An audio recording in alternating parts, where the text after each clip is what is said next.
Welcome to the Best Kind Design podcast, where we believe that the best kind of spaces support your emotional, mental, physical, and spiritual well being. Here we explore how the spaces we dwell make us well and unwell. Consulting accomplished experts that are doing fascinating work on the cutting edge of science and senses, I am your host, Sonia Randall, interior architect and owner of Best Kind.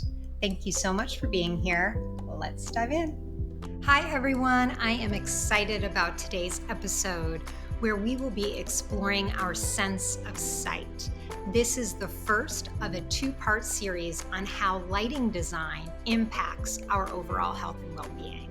Part one will focus on the eye's non-visual system, and part two will focus on the eye's visual system.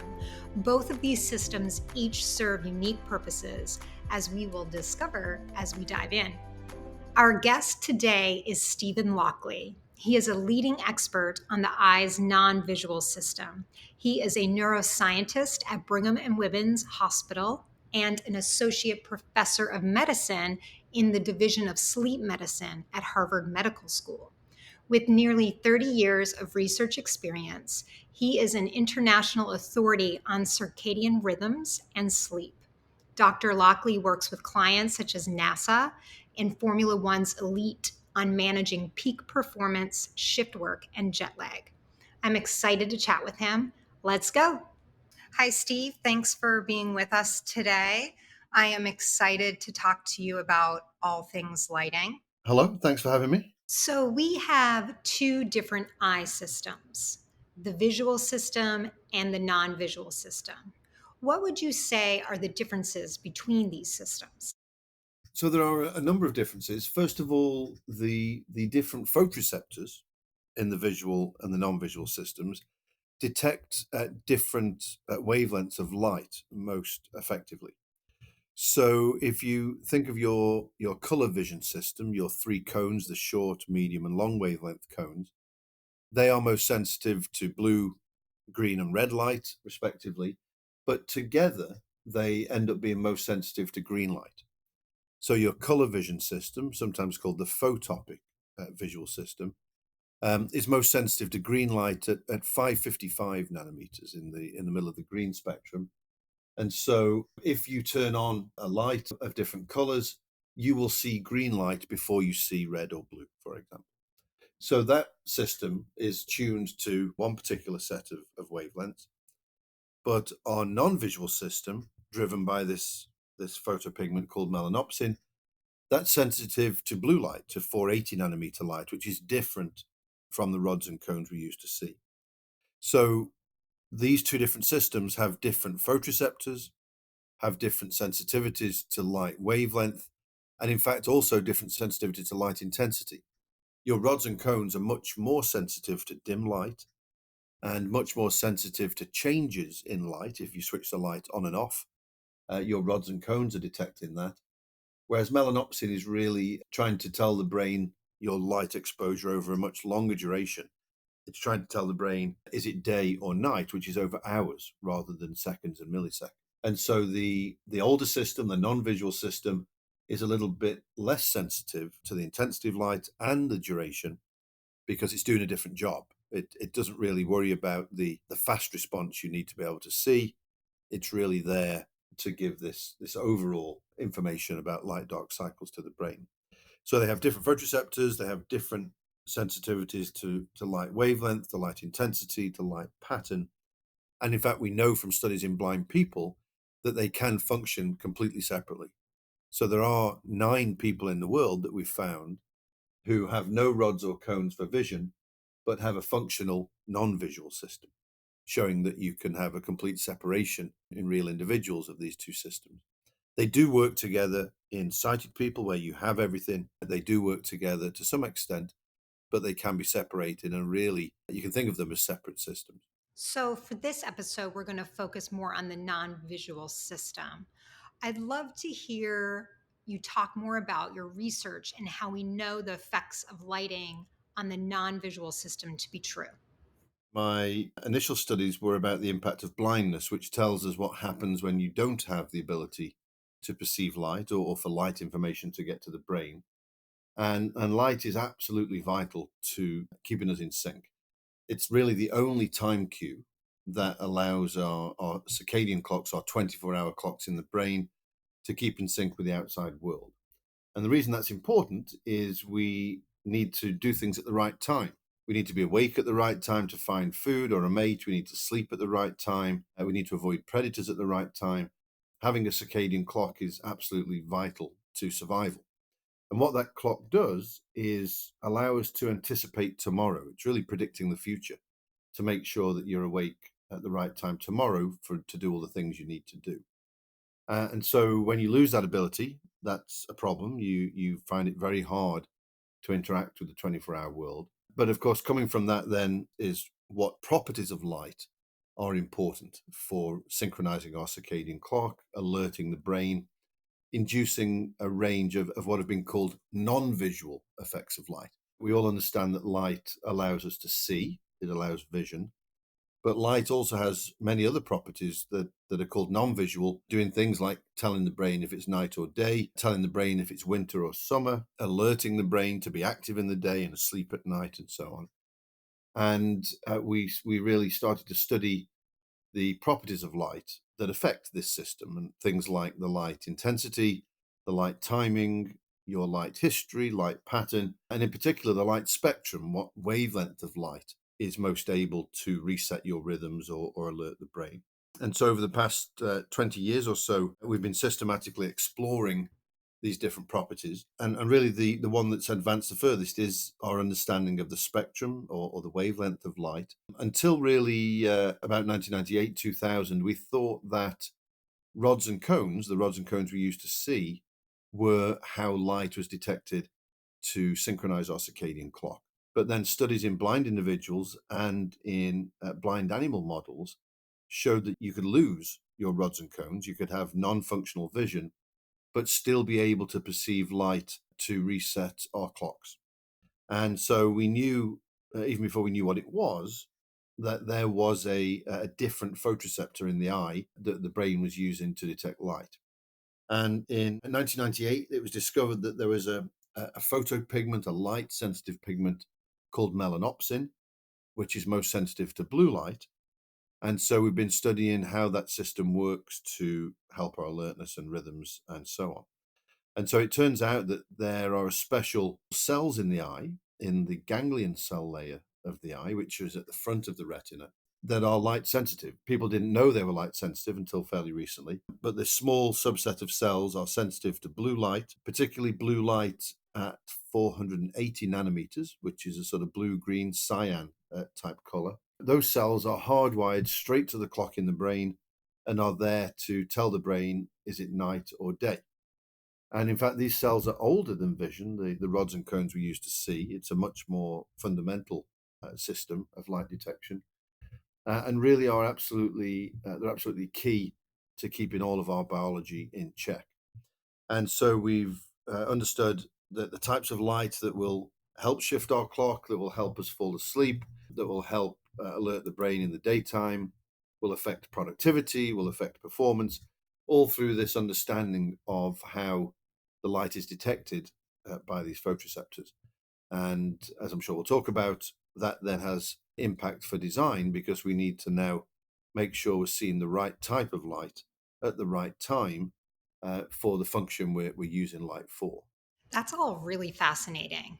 So, how would you recommend then designing lighting for our eye's non visual system in, say, a home environment to help facilitate optimal health and well being? It can be quite complicated if you go into all of the scientific mechanisms of how light is detected and used by the brain, but it can boil down to a fairly simple set of principles. First of all, the circadian system, your circadian clock, wants stability. And so what that means is you want to try and see the same light dark cycle day to day. The more you shift your light dark cycle around, the more problems you'll have. So seeing the same light dark pattern each day is what the circadian system wants to have. And in terms of the light type, you can really refer this back to the real world. We've evolved to see daylight in the day, and then after dusk, we've evolved to not see light. And so really any light after dusk is confusing the brain. And so we need to try and minimize the impact of that light after dusk on the brain. So in the daytime, we want to expose ourselves to high luminance, blue enriched light, which is what daylight is, all day. We don't need to change that. The sun doesn't change really through the day. And so it means blue, bright days. In the evening, dim firelight type light. So taking those blue wavelengths away. And then if you take the blue wavelengths away, you start to be able to allow the brain to become more sleepy, ready to go to bed, and then sleep in darkness. So bright, blue enriched days, dim firelight evenings, and sleep in darkness, and then try and do the same thing day to day. In terms of one of the simple things that you could recommend for someone to do in their home to have the most immediate impact in terms of redesigning their lighting to be more effective for the circadian system, the non visual aspects of light? So, first of all, if you have access to daylight, be exposed to daylight. Simple as that. That's what we've evolved to see. That's what the system is used to getting. So, if you have daylight in the day, be exposed to it. If you can't be in daylight all the time because you're indoors, go outside as often as you can in the day. Get that daylight as much as you can. But if you can't get daylight, then you want to try and mimic daylight indoors. So that means blue enriched white light. Now, while there are more precise ways of measuring and describing light for the non-visual system, a simple guide is to think of the color temperature, the correlated color temperature, or CCT. Now, this isn't perfect because you can get different spectral light with the same CCT, but on average, a higher color temperature light will be bluer, will be cooler looking, will have more of those blue wavelengths. So that means in the daytime, indoors, you want to be exposed to high color temperature white light. And I'm talking about light at 5,000 Kelvin to 6,500 Kelvin, which is commonly available in most stores if you wanted to buy light bulbs for that. So in the daytime, you want high color temperature, high intensity bulbs. And then in the evening, you want to take away that blue, which means a low color temperature, a warmer looking light that is as dim as possible, trying to recreate that firelight, candlelight feeling in the evening. And so if you're thinking of your own home, that could be as simple as thinking where are the circuits? What lights do I have in my home? Well, you could put the blue enriched bright light in the ceiling for daytime use, and then you can put the blue depleted, dimmer, warmer lights in your table lamp and in your bedside lamp for use in the evening. So you don't have to buy anything expensive. You don't have to buy a tunable system or anything that needs a control. Put one bulb in the ceiling for the day, bright blue enriched in the ceiling, and then dim sleep promoting light in your table lamps. It can be that simple. And we've done that type of intervention in patients' homes and shown it's effective for improving sleep. These were patients with acquired brain injury. And we went into their homes and we swapped out the light bulbs they already had in the control condition, which tended to be around sort of 4,000 Kelvin, sort of standard lights, which are neither here nor there in terms of alertness or sleep. And then we swapped out for then half the time the lights to put blue enriched in the ceiling and blue depleted throughout the rest of the home. And we followed those people for 8 weeks under each light condition. And we found that those under the what we call the dynamic lighting system, where you change the spectrum and intensity from day to evening, we found significant improvements in their sleep over those 2 months. Now, you can buy systems that do that automatically. So you can buy automated tunable light bulbs, which will do both types of light and change across the day. And that's okay, as long as they follow the blue enriched in the day and blue depleted in the evening pattern. But you don't have to buy something as complicated or as expensive as that. You can just switch your light bulbs to get this benefit. That's great. For our listeners, I just want to add to what you just said about going outside when you can. If you are able to have windows optimally, as many as you can in the spaces that you're spending your daytime, that can also be extremely helpful for lighting as well as, just connecting with the outside world. Yeah, Um, daylight from indoors or outdoors is great, but do keep in mind you have to be looking out of the window to get the benefit. We've been doing some studies of care homes and gone and measured light. If you are in a room, you can think of a lounge area in a care home, might have very big windows, but if you're sitting with your back to the window, you're not getting the benefit of that daylight. So it isn't just about having windows and daylight access. You have to be looking out of the windows to get the daylight. And so we do need to keep that in mind where windows are placed, where desks are placed, how you use that daylight. If you're not looking at it, it's not getting into the eyes. And that's where we need to get the light. They are excellent points. Thank you for clarifying that. So let's talk about daylight for a second. Does daylight have an effect on the non visual system that is beneficial for health and well being Well, that any, you any know of? light that gets into the eyes is affecting the brain. So the light doesn't, sorry, the eye doesn't care where the photons come from. It's photons that are being detected by the eye. The eye doesn't care if it's daylight or electric light or gas light. It doesn't matter. It's just the photons. But the good thing about daylight is that it's a natural source and it is very blue. If you measure daylight, it peaks in the blue part of the spectrum that our non-visual system is most sensitive to. And that's not a coincidence. We evolved to be detecting daylight when that was our only light source. So access to daylight is fantastic, but any light into the eyes is having an effect. Now, we can use that to our advantage when we want to use electric light, because you can use electric light indoors to get some of these same benefits. But it also means that your indoor lights in the evening can potentially cause problems. And it isn't just light from typical sources, any light source, your laptop, your phone, your TV, any of these light sources can have biologically relevant effects on your circadian rhythms, on your sleep, on your alertness. And so some people have said, well, indoor light doesn't matter too much because it's at a low level. That's not true. Indoor light is very capable of impacting your health and impacting your circadian rhythms.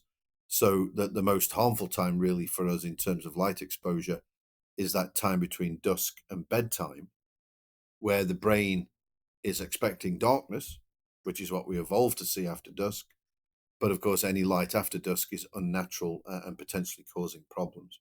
So it's really vital that we think about what light we're exposed to after dusk from every source and make sure that it is as dim and as warm looking, as lower color temperature as possible, because that's going to have the least disruptive effect on our circadian rhythms and sleep. Now, often we use electronic devices far too late into the evening, so that the best thing to do with those is switch them off, of course. But if you can't do that, then there is a number of software packages available that allow you to dim and redden the screen on your phone or your laptop, which helps a little bit. It doesn't get rid of the effects completely, but if you can use your devices less and use this software to make them redder and dimmer for as long as you can before sleep, then you'll have better sleep and better health overall. Is there an amount of time that you typically recommend for people to kind of shut off all devices or, to really limit to no light before bed? From a biological perspective, it should be about 3 hours before bed. And the Okay. reason for that is that your natural melatonin rhythm, which is the biochemical signal of darkness, that's what tells the brain when it's night, it starts on average about 2.5 hours before bedtime. So if you stop using devices 3 hours before bed, you're going to protect that biochemical signal, that hormone signal of darkness. Now, often that's difficult for people to do, and I understand that. So my request is usually, well, do as long as you can. Half an hour is better than nothing. An hour is better than half an hour. 2 hours is better than one. The more you can do, the better it will be. The better sleep you'll have. And the reason for that is that the alerting effects of light continue even after you switch the light off. So much like caffeine has a half-life, caffeine keeps on alerting you even after you stop drinking it, so does light.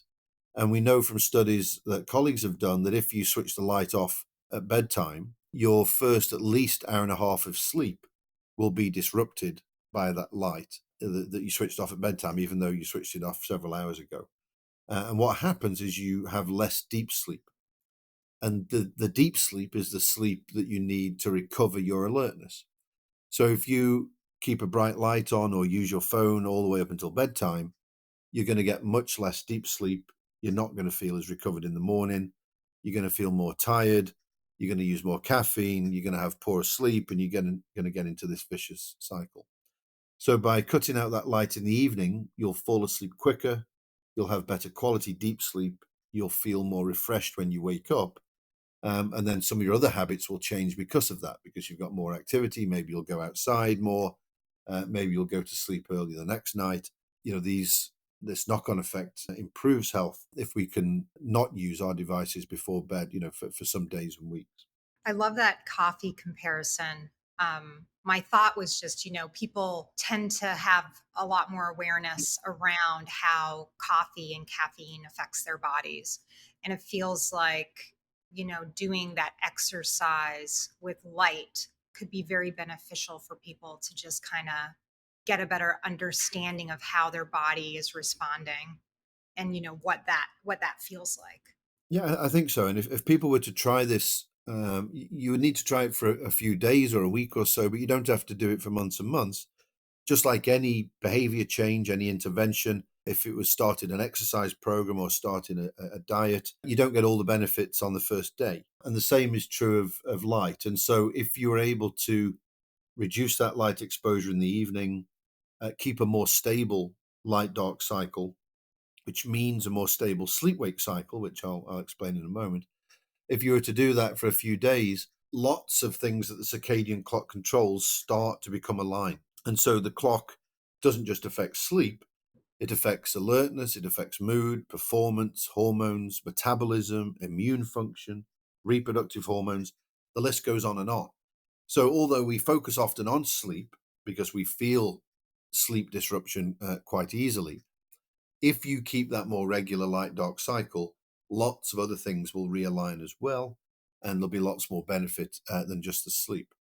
Now, the reason sleep is important here is not necessarily for the sleep itself, but when you go to sleep, you close your eyes, and that creates a dark signal to the brain.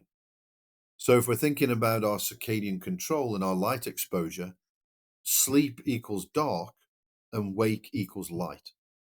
Because even if you're awake in dim light, you're still in light, and the brain knows that. So, by keeping a stable sleep cycle, you also keep a stable dark cycle, which in turn turns into a stable light dark cycle. So, if you were to try and go to sleep and wake up at the same time every night, that will indirectly affect your light dark pattern and help to reset your circadian rhythms more appropriately and have all those benefits we just talked about. So sleep is an important gateway to light because you sleep with your eyes closed and that cuts off the light to the brain. So keep a stable sleep pattern, which will help you then keep a stable light pattern. So we have data that proves that a bluer, shorter wavelength light, 5,000 Kelvin or higher, creates more alertness in the human body. It literally causes one to be more alert Yeah, rather than the opposite. Is that correct. what you're saying? Absolutely true. Hundreds of studies have shown that. And there are many studies in schools looking at children's performance. There are studies in offices looking at people's productivity and mood. We've done a study recently in an ICU nurses station. And so this would also apply to night shifts as well as day work. It's not just for the day, but if you're a night worker, you also want to be alert and awake. And in our study of an ICU nursing station, we put the blue and rich light in the nursing station in the break room. So you don't even have to get the light continuously. They just got the brighter, bluer light in the break room. And we showed that serious medical errors fell by 30% when Wow. we gave more alerting light at night for night nurses. We also published last year a study of care homes where we used that principle I talked about earlier, where we gave bluer white light in the day and then dimmer red and white light in the evening. And we compared it to care homes with a standard light that just stays the same all the time, a standard 4,000 warm looking light. With our dynamic lighting system, we found that falls reduced by 43%. So Wow. falls are, of course, often fatal to many older people. They're one of our leading causes of health problems and mortality. just by changing the lights, you can change people's fall rate. And that's because we're using our understanding of the basic biology, those blue days and candlelight evenings. When we put that into a care home, into a hospital, into an office, into a school, we can see effects in all of these situations. So there's really no doubt that a bluer light, a blue enriched light, is better. And when you couple that with a change in the illuminance, and you can do both, so you make the light brighter and bluer, then you get sort of a double benefit. And compared to our current indoor lighting, you can often see very big benefits on school performance, office work, factories, hospitals, care homes. There's really no doubt.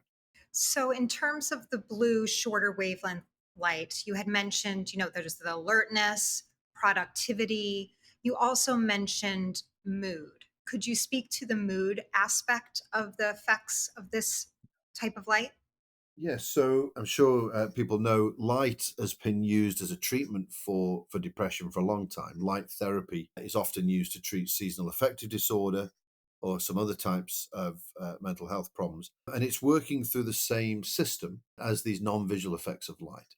In fact, a colleague of ours, a doctor called Gilles van der Waal, working in Belgium, did some imaging studies where he did a functional MRI of people's brains in response to different light wavelengths. And so he was able to see which parts of the brain preferentially react to different colors of light. And he was able to show that when you shone that blue light around 480 nanometers, the parts of the brain involved in alertness, such as the brain stem, the thalamus, these brain areas, were activated more by blue light than other wavelengths. But he also showed that the amygdala, which is the part of the brain involved in mood, was also impacted more by blue light compared to other wavelengths of light. So, and we know experimentally, we've used blue light, for example, to treat seasonal affective disorder.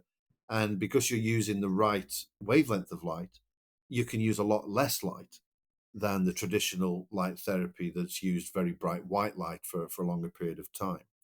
So the antidepressant properties of light are the same mechanism as the stimulant properties, the alerting properties of light. And so often you will get enhanced mood in people who are exposed to the bluer looking light. Now, I'm talking about people who are not clinically, who have clinical mood disorders. These are normal people working in offices and other spaces, but their mood is elevated in the same way that their alertness and productivity is elevated. Has anyone done any brain scans on exposure to natural light as well, just to see if there is anything that is different that shows up That's a between? great question. I don't know. I haven't seen those types of studies done with daylight. Often the imaging machines, are tucked away usually in the basement of a hospital where there aren't any windows. And so it'd be quite interesting to think about how to do that experiment. So I have not seen studies of actual daylight on those brain imaging studies, but certainly studies have been done with different types of white light as well, not just different wavelengths of light. And the same effect is true. So brighter white light will have those same activation effects if it has enough of those blue in. So again, it's not only the blue light that activates, red light will activate, green light will activate, but you need more of it to have the same effect. So if you want light to be efficient, if you want to use as little energy as possible to get the benefits, then using the blue enriched white light is the easiest way to achieve those benefits without having tons and tons of light you don't need. So, this is a lot of really great info. I guess, in terms of if someone were to go to their local hardware store and they're going to pick out some, bulbs or, lamps for their home to get more healthy lighting for their environment, lighting that includes the visual and the non-visual system. What would you recommend that they look for in these bulbs or lamps? Yeah, it goes back to sort of what I said at the start with that overarching principle of blue enriched days and blue depleted evenings. In the future, you'll see actual better quantification of the biological impact of light. There are some new metrics that have been developed for describing the biological effect of light more accurately, but they're not really in common usage yet. And You don't see that yet on the boxes of the lamps in Home Depot. So for now, a simple rule of thumb would be, to get high color temperature, so 5,000 Kelvin, so it'll say 5,000 K on the box, 5,000 Kelvin or higher for your daytime light, maybe in the ceiling, as I said, and then in the evening, as dim and low color temperature, 2,700 Kelvin, 2,500 Kelvin, as dim a light as you can get with that low color temperature for your table lamps and bedside lamps, your under kitchen vanity lights, and so on. It's really that simple. Bright, high color temperature for the day, dim, low color temperature for the evening. And then think about your other light sources like phones, TVs, and so on, as we've discussed. It really is that simple. And you'll find that some people will sell sort of sleepy lights or lights that they claim make you more sleepy. Just check that they're ones at the 2,700 Kelvin or lower level, and that will be fine. And just double check if someone says someone, it's a daylight type light, just make sure it's at that 5,000 Kelvin or higher, because then it will have more of those blue wavelengths in it. And the only reason I'm saying 5,000 to 6,500 in practice is that's what you can go and buy very easily in a hardware store. We've done studies with 8,000 Kelvin light. Other people have done studies with even 17,000 Kelvin light. So the bluer the light, the better. But that 5,000 to 6,500 Kelvin is what's easy to go and buy and use in the home. And then you will see also systems that will do it automatically. You will find lamps that will do this automatically for you. So if you want to put in the lamp and use an app to control the light, you can set it to that type of day-night change, and the light will do it automatically for you. So if you're into the tech side of it, there's some fun ways to do it as well. But you don't have to do that. Just buy 2 light bulbs, one for the ceiling, one for your table lamp. So, in terms of kelvins, so we know that 5,000 kelvins is that blue light short wavelength spectrum, and we know that it has an alerting effect on the body. Is there such a thing as making the body too alert with light? I'm thinking, of people that may be experiencing stress, their nervous system's dysregulated, maybe they even have anxiety. Is there a Kelvin temperature that can cause the body to alert to a degree that is detrimental? There's no reason to think that, unless you think that daylight is harmful in the same way. So again, we're going back to what we evolved, and we evolved under daylight. Daylight has enormous amount of blue enriched light. It is blue enriched at light levels, quantities of light that we can't possibly reproduce indoors. So whenever we think about sort of light safety and light exposure, the question for me is always, well, would you be fine in daylight?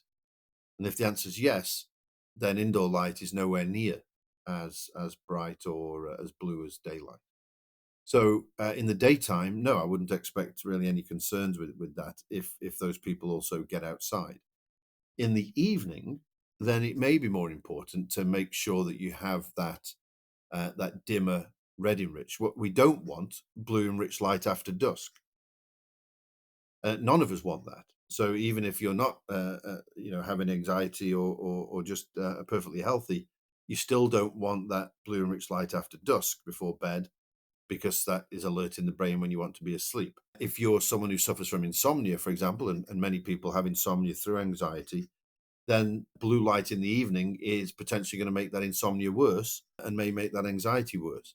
But that's because you're exposing yourself to the wrong light at the wrong time. The alternative is true. If you don't get a big day-night contrast, so if you're in a terrible light environment that's only 3,000 Kelvin in the office, and then you get 3,000 Kelvin at home in the evening, the circadian system doesn't have a strong signal to latch onto to synchronize your rhythms. And so it isn't just about seeing too much blue light at the wrong time. We could also be concerned about seeing too much warm light in the daytime, because that's also confusing the system. But of course, we don't think about that because that's what a lot of designers already recommend. And we need to question that decision, because if you're putting children in a school with 3,000 Kelvin light, you are guaranteeing that they will learn less well. Yes, exactly. This is something that needs to be taken seriously. And that's really the spirit of this podcast, is to really help bring more awareness to people at just how impactful the spaces they occupy have on their overall health and well-being.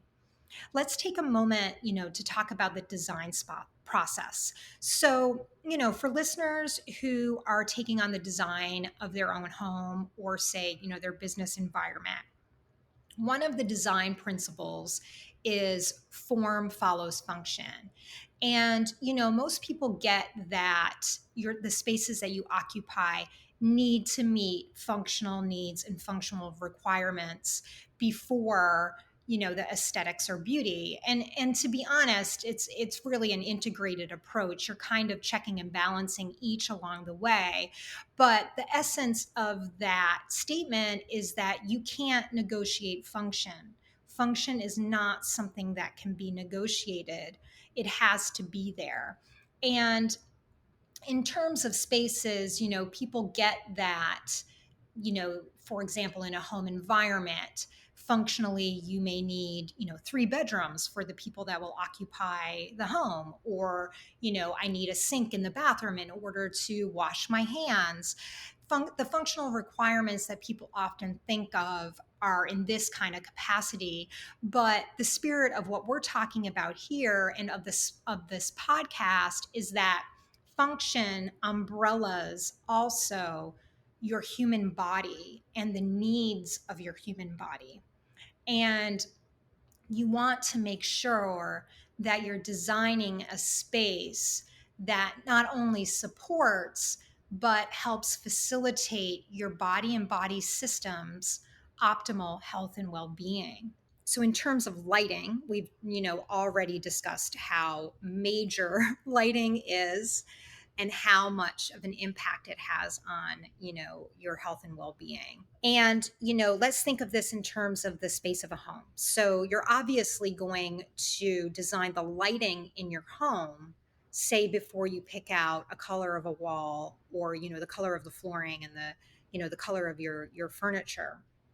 Lighting is going to be a functional requirement that comes before that. And if we know that we need to have a 5,000 Kelvin light temperature in your spaces that you are occupying in the day, we know then that we need either artificial lighting, that's, this daylight 5,000 Kelvin or above, or, and or in combination with windows, so we get a lot of the daylight in and we are facing the windows. So if we know we need that color of light, then from there you think about the colors you're going to use in, say, your living room. If you're going to have this blue daylight in your living space, then you're not going to want to have, say, a red interior, as that's not going to create the effects we're going for. Correct. So design is absolutely important, of course. So we've been talking about the light source essentially to this point, but you do want your design to be complementary to the function of that light source. So if you are in a school environment or an office where you want alertness all the time, then you want colors and finishes that reflect the blue wavelengths. So that means something neutral that reflects everything, or you want short wavelength, bluer colors, blue, violets, even maybe greens in that space. If you want a bedroom where you want to not reflect the blues, you want to reflect the red end of the spectrum, then you're using the reds, oranges, browns, yellows at the longer end of the spectrum. And so, yes, we certainly should be choosing colors and finishes that reflect the type of light we want in that space. If it's a mixed space, a mixed use space, then something neutral that reflects all wavelengths fairly equally. So then if you're changing the light source for the daytime and have a blue enriched source, you reflect the blues in the day. But then when you have your redder source in the evening, you're able to reflect the reds in the evening. So yes, absolutely true that your design can completely undo all the benefits of choosing the right light source if you don't get it right. And the point you made there about, well, it should be, function over aesthetics. That's not what I hear from many designers. They think of these biological effects of light as secondary to the aesthetic. And that's a mistake, because the first function should be the health benefits of light. And that means blue enriched in the day. and that means not warm. That doesn't mean reds and oranges and warm colors. That means the shorter end of the spectrum. But many designers have spent a long time designing warm spaces for the daytime and then tell me that's what their clients want. So that's what they deliver. But they're not really arguing with their clients, and the clients have never seen anything else, because for the last 50, 60, 70 years, we've only had fluorescent and incandescent sources that are very warm looking naturally. And when we saw the first sort of cool looking white lights, they were poorly designed, they had glare, the designers didn't know what to do with them. And so people sometimes have a prejudice against those cooler looking lights because they've been designed badly in the past. There's no excuse for that anymore.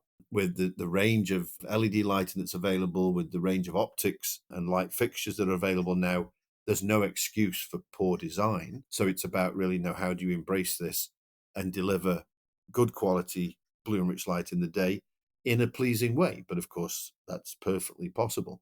That's the designer's job to do that. So we've got to get away from this assumption that clients want warm in the day. They don't actually when you give them a proper choice, because they like to feel alert, they like to have improved mood, they like to be more productive. But there's a lot of people who need to catch up in that way of thinking, because this for some designers is a completely opposite approach to what they've done for most of their career.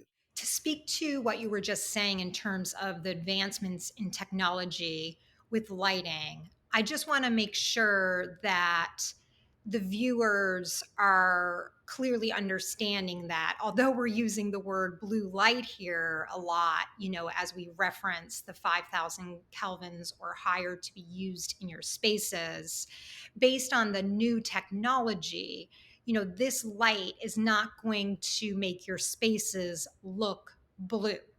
No, it look white. The light, everything we're talking about is white light. Right. And in fact, your eye, your visual system tries to make it look whiter. So if you ever walk into a space, with a very high color temperature or low color temperature light, at the start, it might look bluer or it might look redder.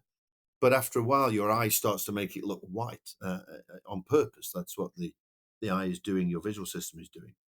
So no, everything we're talking about here is white light, and it looks white, but it just has a different distribution of the individual wavelengths that make up white light. And so a higher color temperature light has more energy pushed into the blue end of the spectrum, whereas warmer looking light has more energy pushed into the red end of the spectrum, but it's all white light.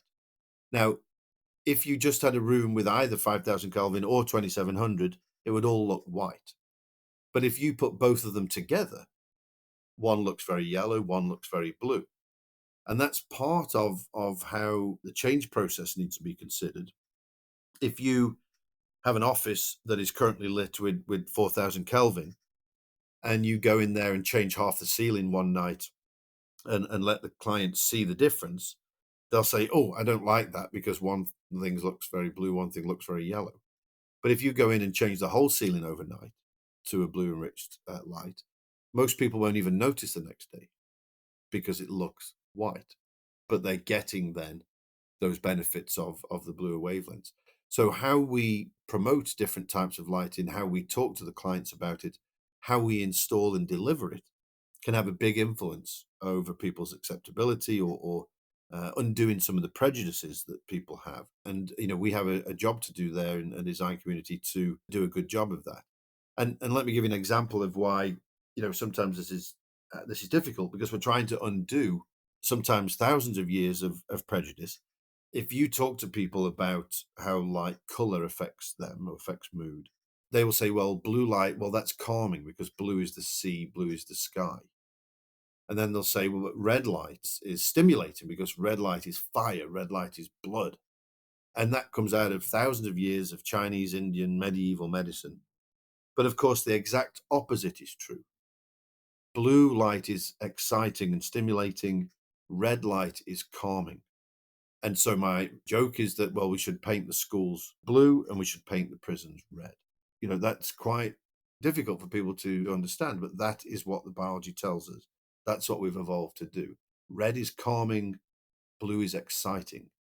But you ask people and they have the entirely opposite view. They've been conditioned into thinking that over a lifetime. It's just not true at all. There's no basis in that. So that's what we're trying to sort of counter here and undo, and have something which is much more natural. The sun is blue enriched, candlelight is red enriched. So blue daylight like type light in the day, candlelight, firelight type light in the evening. It's a simple concept. And now we have all the technological tools and design tools to be able to do that.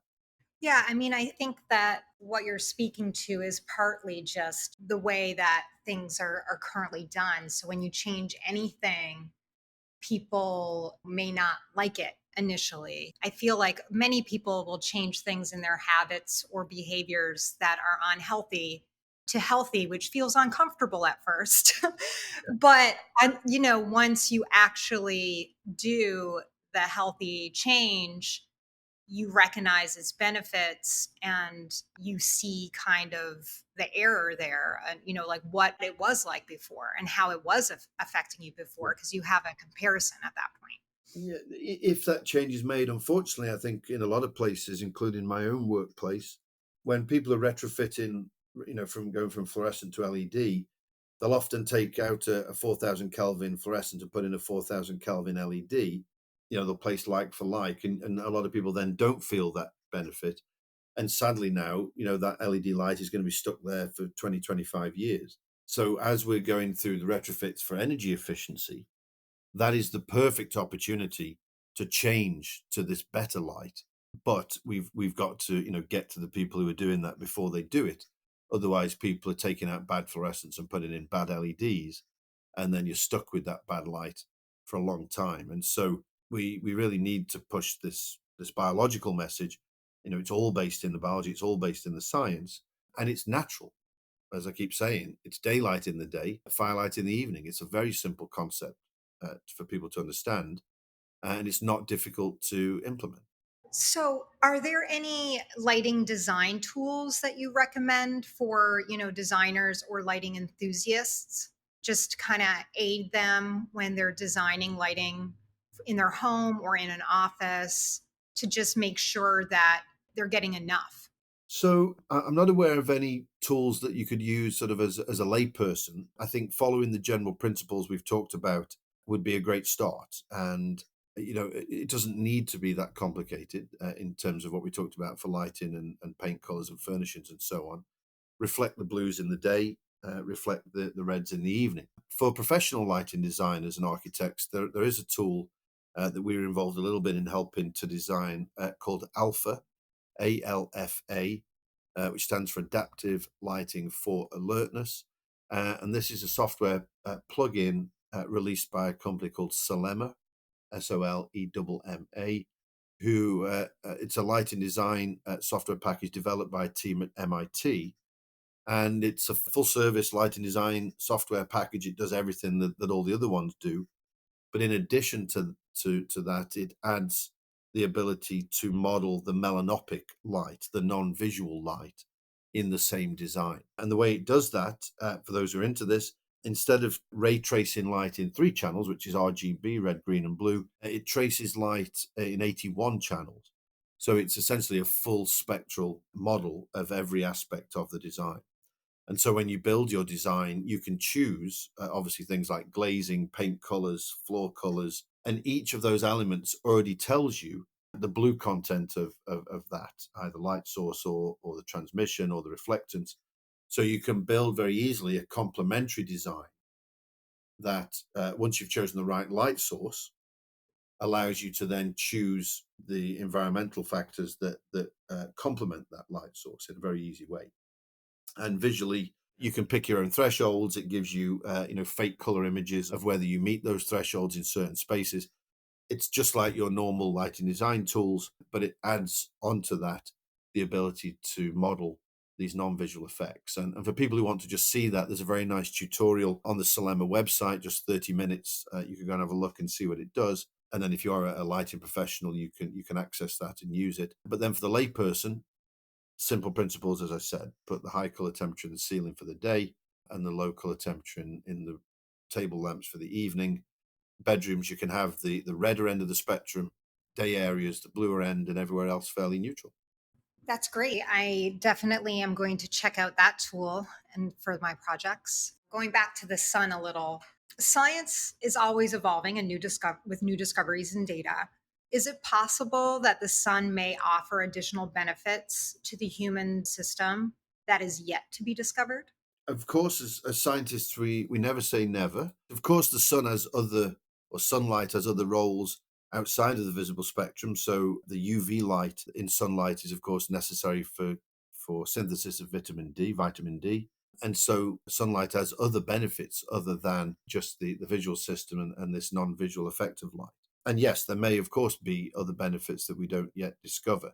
But if there are those benefits, then we will take advantage of them because we've evolved over millennia under sunlight. Our ability to create light after dusk is very, very new in evolutionary terms, and we haven't certainly adapted to that. So that light after dusk confuses the brain because the brain has evolved to not see any light after dusk. Moonlight and starlight, are very, very low levels of light. So yes, there may be other benefits we're not aware of, and that's why we say, certainly access daylight where you can. That's great. That's the first source you should try and use for all these systems. But if you don't have access to daylight, or the daylight doesn't penetrate very far into the building, or you're a night shift worker where there obviously is no daylight, then you want to use electric light, which mimics daylight as far as possible. I love that. Thank you. I'm wanting to see those brain scans of the sun of the natural light. I'll have a look to see if someone's done it, but yeah, it's a great suggestion. Okay, so we've been going for a while, so I just want to ask you, one last question. If you could snap your fingers and change one fundamental thing about lighting design globally, what would it be? I would ban 3,000 and 4,000 Kelvin lighting in schools in the daytime. I love that. That's great. Lots of Perfect. other places as well, but I think schools are where we would do the best, the best good. It's really not acceptable anymore to have kids learning under that type of lighting. We are harming them, and so we need to change that. Give them daylight first of all, if possible, but then we need to get away from this low color temperature, warm looking light. It's doing no one any good. Well, thank you, Steve. I appreciate your time today, and I am excited to share this information. We talked about a lot of really great things around lighting and how to improve that in our indoor environments for people's health and well-being. Thank you. Thank you. It's been great. I'm happy to come back if there are more questions. Great. Thank you so much. That's it for this episode. Please remember before you go to subscribe below. You can also check us out on Instagram at bestkind.design or our website at bestkind.design. Best Kind Design's interior services are also available for hire. So if you have a residential, commercial, or a hospitality project, we'd love to hear from you.